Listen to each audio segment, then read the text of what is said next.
Asalaamaaleykum la famille, j'espère que yéen a ngi am jàmm ju baax a baax voilà donc ñëwaat nañ pour une nouvelle vidéo tey dañ leen di expliquer ba tey ci tutoriel yi nga xamante ni moom la ñuy def ci plateforme Binance.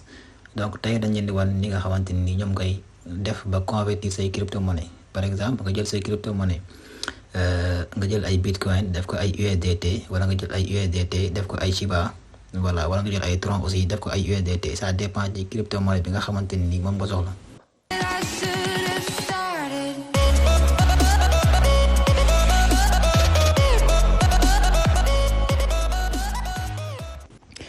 Voilà, donc boo leen duggee ci plateforme Binance, application Binance, donc sur iPhone ak sur Android, donc même application la même fonctionnalité là aussi.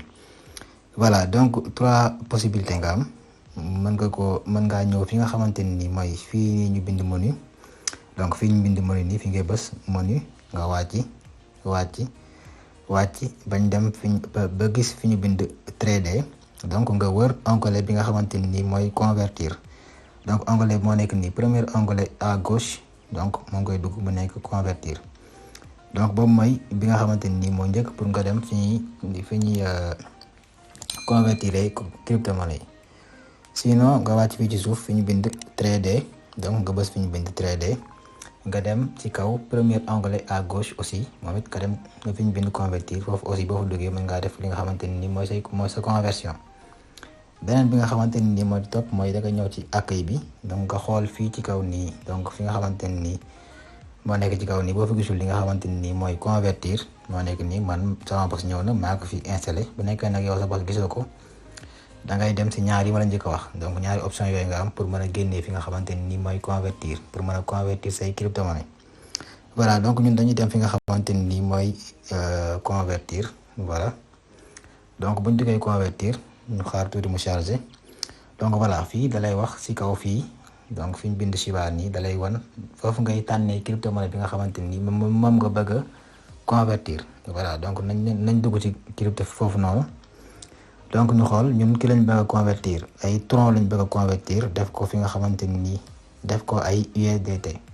donc dañuy ñëw fii ci kaw ñu bind Tron. Voilà, boo bind Tron rek moo nekk nii ci kaw Tron TRX, donc moom mooy ñëw. Léegi boo choisir bi nga xamante ni mooy Tron, da ngay dem fi ñu bind mooy bi ñu bind A nii te BTC bi nekk ci foofu ngay bës. donc aussi boo ko bësee da lay andil fii tamit nga xool fi crypto monnaie bi nga ko bëgg a transformer. Par exemple man damaa bëgg a jël ay Tron ma def ko ay USDT. kon ñun ay USDT lañ ko bëgg a def, mooy le stable coin bi nga xamante ni mooy Tether, donc ñun moom lañ ko bëgg a def. dañuy tànn bi nga xamante ni mooy USDT. stable coin waxoon naa ci vidéo yi jàll, donc koo bëgg a xool aussi naa bàyyi lien bi ci suuf ngeen dem xool ko. aussi ma leen di fàttali aussi ngeen abonné, partager vidéo bi aussi, parce que loolu aussi mooy yokk courage ñuy gën a mën a tourner ay vidéo aussi. donc damay choisir bi nga xamante ni mooy USDT moo nekk nii, ma jël USDT. voilà, donc nga bind fii somme bi nga xamante ni moom nga bëgg a convertir. ça dépend ci li nga bëgg a convertir. man soo bëggee convertir sa solde lépp li fa nekk ci Tron da ngay bës fi ñu bind nii max, donc lépp ñëw. sinon da ngay bind fii somme bi nga xamante ni moom nga bëgg a convertir, wala nga bind ko fii ci suuf, par exemple $10. donc ñun maximal bi lañ bëgg a convertir mooy lépp lu nekk suñu biir compte Tron moom lañ bëgg a def ay USDT. donc dañuy bës fi ñu bind max nii. voilà, boo bësee fi ñu bind max nga ñëw fii ci suuf fi ñu bind aperçu de la conversion, nga bës fi ñu bind aperçu de la conversion, nga bës aperçu de la conversion. voilà, dala koy wan fii daane la 160 Tron boo ko convertir $10 lay doon.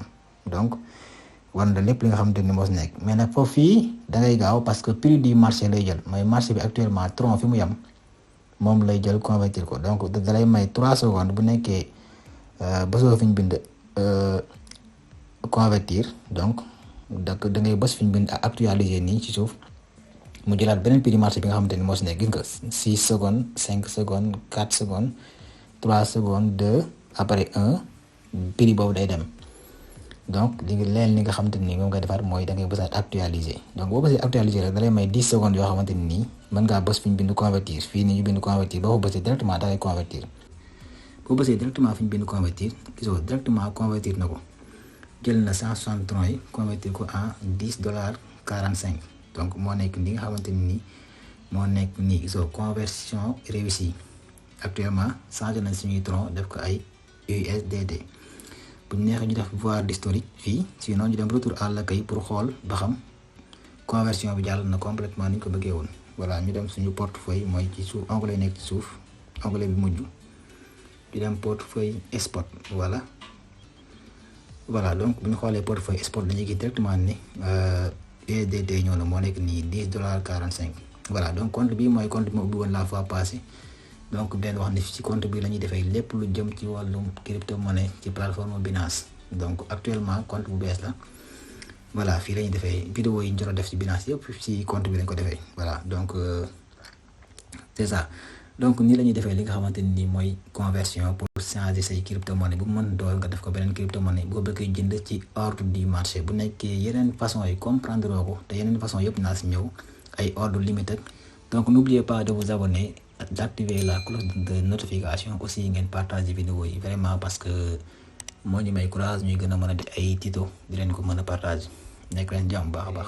Vraiment très merci d'avoir regardé la vidéo jusqu'à la fin te aussi boo leen nekkee ay ñu bees kenn ci wàllum crypto monnaie ak technologie blockchain bu nekkee abonné ko leen n'oubliez pas ngeen abonné activer notification yi ndax loolu moo ñu may courage ñuy gën a mën a tourner ay vidéo mën a partager yi nga xamante ni nii mooy expérience yi nga xamante ni jot nañ ko xam tuuti ci wàllum crypto monnaie.